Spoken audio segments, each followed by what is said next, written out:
AMR, or antimicrobial resistance, is a phenomenon where bacteria and other microbes evolve resistance to the drugs we're using to treat them. Discovering new antibiotics is really crucial for treating antimicrobial resistant infections. This is a major challenge internationally. This is a really major problem. I'm Cameron Currie. I'm a professor at McMaster University in the Department of Biochemistry and Biomedical Sciences, and I'm honored to be the Jaroslawski Chair in Pandemic Preparedness and Research. We work in the Currie lab on fungus-growing ants, which includes the very charismatic leaf-cutting ants.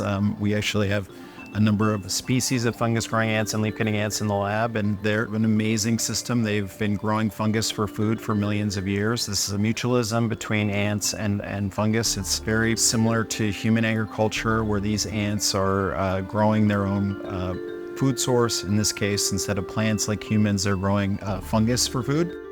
Just like human farmers, they have major problems with disease. Ants have, through evolution, formed another mutualism with bacteria that produce antibiotics, antimicrobials that help protect their fungus garden. We study these bacteria that they use to treat their disease of their fungus garden.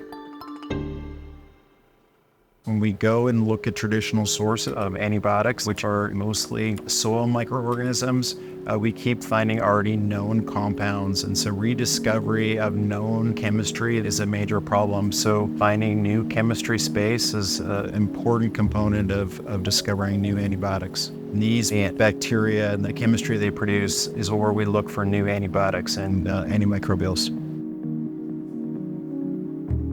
What's amazing is if you look right here, you can actually see this worker is completely covered in white. That is the bacteria that produce the antimicrobial in the ant. We call these workers actually sheep. It's like they have a white coating all over the body. If you want to see a close-up, this is an image we've taken. This is a close-up of the bacteria. All that white material is this bacteria that produces antimicrobials on the surface of the ant.